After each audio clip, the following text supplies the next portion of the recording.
Halo adik-adik, sebelum kita mulai pada pembahasan topik subbab kedua yang berjudul lingkunganku jadi rusak. Apakah kalian pernah memikirkan bagaimana bumi berubah karena aktivitas manusia? Kemudian, apa penyebab kerusakan pada lingkungan? Dan bagaimana dampak kerusakan lingkungan terhadap kehidupan manusia? Dalam perjalanan pulang sekolah, Ian, Mia, dan Banu melewati sungai. Mereka melihat seorang bapak-bapak yang membuang sampah ke sungai. Kenapa bapak itu membuang sampah ke sungai? Padahal sungai bukan tempat sampah. Air sungai jadi kotor dan keruh karena banyak sampah. Perubahan di lingkungan bisa terjadi dengan cepat atau perlahan-lahan. Perubahan dengan cepat mengakibatkan perubahan lingkungan yang dapat dilihat dengan segera. Misalnya, perubahan lingkungan karena bencana, seperti gempa, gunung meletus, dan tanah longsor. Berbeda dengan perubahan lingkungan yang perlahan, perubahan ini efeknya dapat terlihat dalam jangka waktu yang lebih lama. Perubahan lingkungan secara perlahan bisa disebabkan oleh aktivitas manusia. Berbagai kegiatan manusia dapat menyebabkan perubahan lingkungan tanpa kita sadari. Kegiatan manusia tersebut didasari oleh kebutuhan untuk tetap hidup. Misalnya, manusia membutuhkan kayu untuk membangun rumah sehingga menebang pohon di hutan. Jika tidak ada penanaman kembali, lama-kelamaan hutan akan gundul. Apakah di lingkungan sekitar kalian terjadi perubahan? Perubahan apa saja yang terjadi? Yuk kita pelajari hal tersebut dalam bab ini. Mari kita mencari tahu perubahan lingkungan akibat kegiatan manusia. Adik-adik, mari berkumpul dalam kelompok. Kemudian diskusikan dalam kelompok lain mengenai contoh-contoh kegiatan manusia yang menyebabkan perubahan di lingkungan. Kegiatan apakah itu? Lalu, perubahan apa yang terjadi di lingkungan? Silakan diskusikan dengan teman kelompok kalian ya.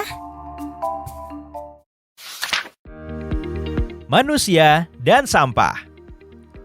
Hampir semua aktivitas manusia akan menghasilkan sampah. Jumlah manusia yang bertambah juga menyebabkan semakin bertambahnya sampah yang dihasilkan. Beberapa sampah mengandung bahan yang membutuhkan waktu lama untuk terurai. Contohnya plastik. Plastik akan tetap menjadi sampah untuk waktu yang lama. Sampah plastik yang tidak dikelola dengan baik akan mencemari lingkungan. Misalnya, dibuang ke sungai. Plastik tersebut dapat terurai menjadi mikroplastik. Air sungai pun jadi tidak bisa dimanfaatkan karena mengandung mikroplastik. Kemudian, sampah dari sungai akan mengalir ke laut. Laut pun akan tercemar oleh sampah plastik. Biota laut seperti plankton secara tidak sengaja dapat memakan mikroplastik. Kemudian, plankton akan dimakan ikan dan ikan tersebut dimakan oleh manusia. Dengan demikian, mikroplastik berpindah dari plankton ke makhluk lain termasuk manusia. Mikroplastik yang masuk ke dalam tubuh dalam jumlah besar dapat membahayakan kesehatan. Plastik yang tidak bisa keluar dari usus akan mengendap di dalam tubuh. Lama-kelamaan dapat mengganggu sistem pencernaan. Adik-adik, berikut beberapa kosakata baru yang mungkin baru kalian dengar. Mikroplastik adalah komponen plastik yang berukuran kurang dari 5 mm. Biota adalah keseluruhan flora dan fauna yang terdapat di dalam suatu daerah. Adik-adik, semoga setelah mendapatkan penjelasan mengenai sampah tadi, adik-adik menjadi lebih sadar akan lingkungan sekitar kita ya. Dengan mengurangi sampah, Misal membawa botol minum sendiri atau membawa tas kain untuk mengganti kantong plastik. Dan tidak membuang sampah sembarangan sudah merupakan sebuah contoh nyata dari kepedulian kita terhadap alam sekitar. Halo adik-adik, setelah sebelumnya adik-adik sudah mendengarkan pembahasan mengenai jenis-jenis sampah. Sekarang kita lanjut lagi ke materi selanjutnya masih mengenai sampah. Komposisi sampah. Pertambahan jumlah penduduk merupakan salah satu faktor meningkatnya jumlah sampah di suatu wilayah. Menurut Kementerian Lingkungan Hidup dan Kehutanan, komposisi sampah yang ada di Indonesia berupa 57% sampah organik seperti sisa makanan, kayu, ranting, daun. Lalu 16% sampah plastik, 10% sampah kertas, dan sampah lainnya sebesar 17%. Sampah organik adalah sampah yang berasal dari sisa makhluk hidup dan cenderung lebih bisa terurai. Pengolahan sampah organik bisa dilakukan dengan cara membuat kompos. Kompos dapat berfungsi untuk menyuburkan tanah. Masih ingat tentang proyek kompos yang pernah kalian lakukan sebelumnya? Apakah masih terus berjalan? Sampah plastik merupakan komposisi sampah terbanyak kedua setelah sampah organik. Penggunaan plastik sudah menjadi bagian dari kehidupan manusia. Mulai dari pembuatan perlengkapan rumah tangga sampai kendaraan. Plastik banyak digunakan karena dikenal sebagai bahan yang tidak mudah rusak dan ringan. Mari kita lakukan bersama untuk mengetahui cara mengurangi sampah. Pertama, guru akan memberikan informasi 3 macam sampah yang paling banyak ada di sekolah. Kemudian, diskusikan dengan teman-teman di kelas kalian. Solusi apa yang bisa dilakukan untuk mengurangi sampah-sampah tersebut? Setelah mendengar penjelasan dan melakukan beberapa aktivitas, adik-adik, mari kita mencoba merefleksikan kembali materi-materi tadi melalui pertanyaan-pertanyaan berikut ini. 1.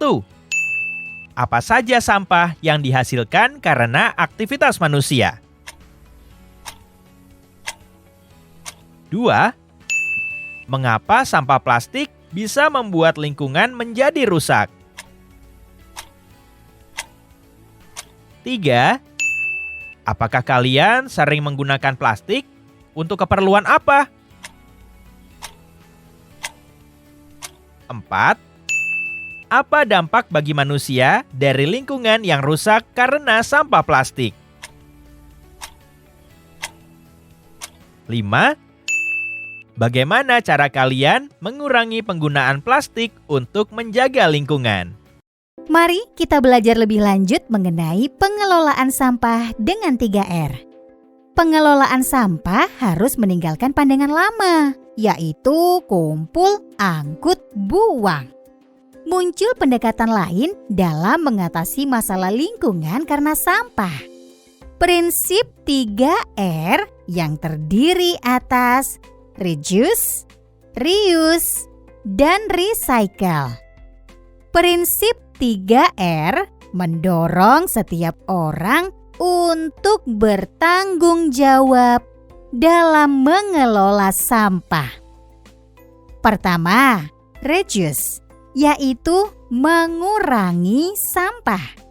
Salah satu caranya, misal mengganti kantong plastik dengan tas belanja dari kain. Kedua, reuse, yaitu memanfaatkan kembali. Bisa dengan memilih barang yang bisa digunakan berulang-ulang seperti botol minuman. atau memanfaatkan barang yang masih bisa digunakan untuk fungsi yang lain. Misal, membuat pot tanaman dari botol plastik bekas. Ketiga, recycle, mendaur ulang. Sampah yang ada didaur ulang sehingga menjadi sesuatu yang lebih bernilai, seperti mendaur ulang kertas, botol plastik, atau kaleng. Untuk menambah pengetahuan kita, mari kita melakukan kegiatan memilih tantangan. Mencari tahu pengelolaan sampah. Setelah mengetahui banyaknya sampah yang kita hasilkan, yuk kita cari tahu bagaimana orang-orang mengelola sampah mereka. Kalian bisa bertanya ke salah satu warga di sekitar sekolah atau rumah kalian. Ajukan pertanyaan di bawah ini. 1. Apa yang dilakukan untuk mengelola sampah? 2. Mengapa memilih cara tersebut untuk mengelola sampah? 3. Apakah sudah pernah mendengar atau melakukan prinsip 3R? Reduce, reuse, recycle? Kemudian, ceritakan kepada guru dan teman-teman kalian di kelas. Apa yang sudah aku pelajari? Adik-adik, mari kita ulas kembali apa yang sudah kita pelajari di subbab ini. 1. Perubahan bumi bisa disebabkan oleh faktor aktivitas manusia. 2. Perubahan lingkungan karena manusia disebabkan alasan untuk memenuhi kebutuhan hidup. 3. Semua aktivitas manusia akan menghasilkan sampah. 4. Sampah yang tidak dapat terurai, contohnya plastik, akan menimbulkan kerusakan lingkungan. 5. Sampah plastik bisa mencemari lingkungan dan mengandung bahan yang berbahaya bagi kesehatan. Nah, adik-adik, bagaimana menurutmu materi tadi tentang pengelolaan sampah? Menarik bukan? Semoga adik-adik di sini termotivasi untuk bisa mengelola sampah yang ada di sekitar lingkungan adik-adik ya.